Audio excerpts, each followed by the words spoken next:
All right, we have some history being made according to ESPN. Number 16th overall high school hooper in the country. He's also a five-star.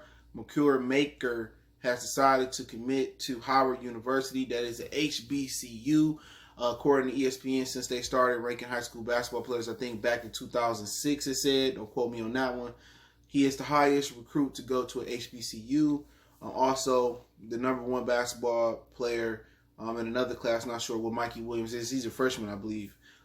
He's thinking about going to an HBCU. So let's talk about it. Hit that subscribe button, bell icon button, share the video.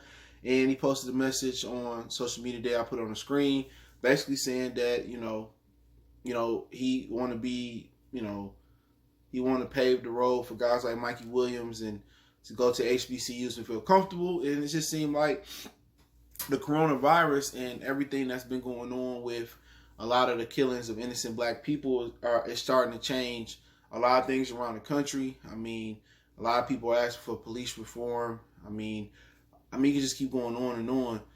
They trying to force the Redskins to change their name. Aunt Jemima, they changing the name, then the brand Uncle Ben. I mean, you just go on and on with the significant changes that's happening. From Drayshawn Reed and Breonna Taylor and Ahmaud Arbery and George Floyd's death. So a lot of things are starting to change, and now we have our first big recruit going straight to, or first five-star recruit according to ESPN, going straight to the HBCU. I went to HBCU. I mean, it's definitely changing. They don't have the money or the funds or the facilities of big colleges, but it's definitely a great experience, man. With the frats and the sororities and the parties and the steps, the step offs they be having, and also the classics, and it's like none other. Being around your brothers and your sisters, and the majority of them are somewhere in the South. You have some in the North. You have Central State in the North, but most of them in the South: Arkansas, Palm Bluff, Mississippi Valley. Texas Southern, Alabama State, FAMU. You can just keep going on and on. And this is going to be a decision, that he's going to make. If he succeed, he succeed. If he fails, then some people are going to say, that's why I don't want to go to a HBCU. But if you can hoop, and they say this in football, if you can play ball, you can hoop, they're going to find you wherever, because eventually, if everything go back to normal, they'll have, tournaments again, a March Madness tournament, and maybe he can change the perception there. But, he coming from California is also the cousin of Thon Maker, who plays for the Pistons, where I'm a huge Piston fan. He hasn't done well in the league yet, but sometimes it takes some time to do well. But why let these colleges make money off of you? These white colleges make money off of you. Why not help the black colleges make money? We need funding, for the black colleges. The black college experience is a great experience. Beautiful women, good education. But we'll see. Howard is a legendary university. Puff went there. Sean Puffy Combs. I think Marlon Wayans went there as well too. So it got a lot of history. It ain't no chump university. And like I said, the experience is second to none. The black college experience. It's kind of like growing up in the hood, where you don't have everything, but when you look back on it, you had hella fun without having as many resources and stuff of that nature. So, for him blazing that trail and being a trailblazer, you got to salute to Makur Maker. But if you're good, they're going to find you.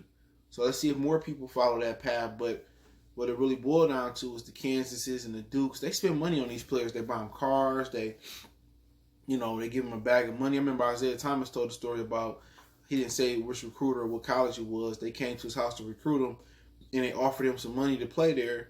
And his mom declined and said he couldn't go there. And he ended up going to Indiana and playing for chair throwing Bob Knight.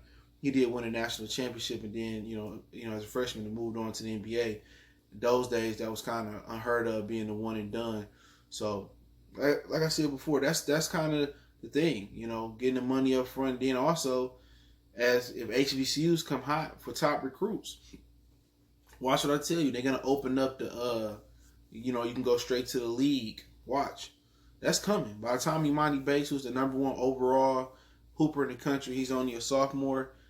Well, mark my words, they're going to, before they let HBCUs get all these top recruits, they're going to open up the NBA to people coming straight out of high school again. Watch what I'm saying. That G League, it ain't going to last long.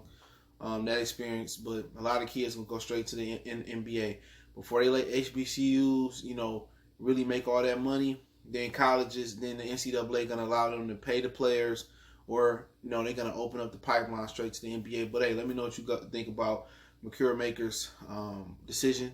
I think it's a great decision. I hope Mikey Williams and a lot of other dudes choose to follow him, and make sure your own people making money. Don't make money for these white colleges. They got buildings and monuments and statues, whatever you want to call them, of slave owners and racist people and all that shit, man. Go play for your own people. Appreciate the love, support. Don't forget we on Facebook, Instagram, Twitter. You can reach out if you got business, question, inquiry, sponsorship, video requests. Keep sharing the videos. Want to make a donation to the channel? Cash App, PayPal, subscription. Best way to donate is share the video. Let me know what you think in the comment section. We gone.